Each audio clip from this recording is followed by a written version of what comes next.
समय समय पर मोदी सरकार की नीतियों पर हमला करने वाले, उसकी आलोचना करने वाले, उस पर सवाल उठाने वाले पूर्व आरबीआई के गवर्नर रघुराम राजन भारत जोड़ो यात्रा में शामिल हुए। राहुल के साथ कदम ताल करते हुए वो नजर आए, जिसके बाद चर्चा यह होने लगी कि क्या रघुराम राजन कांग्रेस में शामिल होने जा रहे हैं। हालांकि इन सियासी बातों से अलग यह समझना भी और जानना भी जरूरी है कि आखिरकार रघुराम राजन अगर भारत जोड़ो यात्रा से जुड़े हैं तो क्यों जुड़े हैं और इसके मायने क्या है। इस रिपोर्ट को देखिए।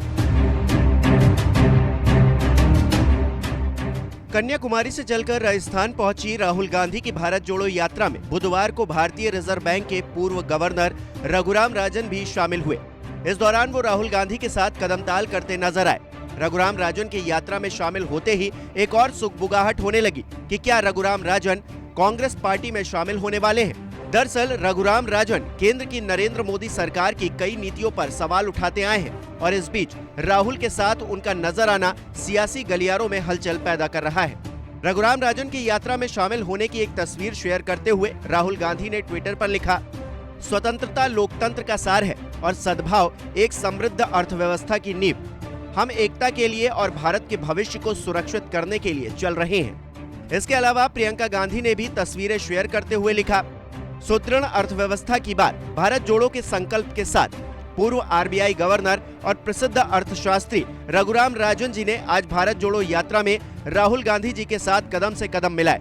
वहीं कांग्रेस अध्यक्ष मल्लिकार्जुन खड़गे ने लिखा, एक मजबूत अर्थव्यवस्था विकास और कल्याण का संयोजन है। हमारी दृष्टि उस भारत को फिर से हासिल करने की है। हमें खुशी है कि आरबीआई के पूर्व गवर्नर और प्रमुख अर्थशास्त्री रघुराम राजन भविष्य के लिए एक एजेंडा बनाने के लिए हमारे प्रयास में भारत जोड़ो यात्रा में शामिल हुए। वहीं रघुराम राजन की बात करें तो रघुराम राजन का जन्म 1963 में मध्य प्रदेश के भोपाल में हुआ था। रघुराम राजन एक तमिल परिवार में पैदा हुए थे। उनके पिता भारत सरकार में एक वरिष्ठ आईएएस अधिकारी थे। रघुराम राजन ने आईआईटी दिल्ली से बीटेक किया है। उन्होंने आईआईएम अहमदाबाद से मैनेजमेंट की डिग्री हासिल की है। इसके अलावा रघुराम राजन ने एमआईटी से पीएचडी भी किया है। रघुराम राजन का करियर भी शानदार रहा है।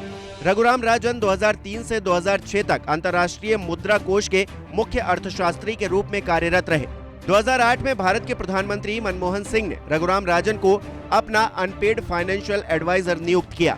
इसी साल रघुराम राजन को योजना आयोग की एक आर्थिक सुधारों की उच्च स्तरीय कमेटी का प्रमुख बनाया गया। इस कमेटी ने रघुराम राजन की देखरेख में ही आर्थिक सुधारों से जुड़ी रिपोर्ट को पूरा किया। रघुराम राजन भारत के 23वें आरबीआई गवर्नर भी रह चुके हैं। आरबीआई में अपने कार्यकाल के दौरान Raghuram Rajan bank of international settlement के वाइस चेयरमैन भी रहे। रघुराम राजन ने 2013 में आरबीआई गवर्नर का पद संभाला था। उस वक्त केंद्र में मनमोहन सिंह की सरकार थी। 2016 तक रघुराम राजन भारतीय रिजर्व बैंक के गवर्नर रहे। बता दें कि 2014 में केंद्र में मोदी सरकार आ गई, जिसके बाद रघुराम राजन मोदी सरकार की नीतियों के खिलाफ खुलकर अपनी आवाज बुलंद करते रहे। राजन ने कई बार केंद्र सरकार की मॉनेटरी पॉलिसीज में सुधार की बात करते हुए पीएम मोदी को भी निशाने पर लिया। पीएम मोदी पर तंज कसते हुए एक बार रघुराम राजन ने कहा था, मोदी सरकार उन्हीं की बात मानती है जो उनकी सरकार की वाह-वाह करते हैं। उनकी नजर में बाकी सब गलत है। भारतीय रिजर्व बैंक का गवर्नर बनने से पहले रघुराम राजन को एक ऐसे अर्थशास्त्री के तौर पर जाना जाता था जिन्होंने 2008-9 की मंदी के बारे में सबसे पहले आगाह किया।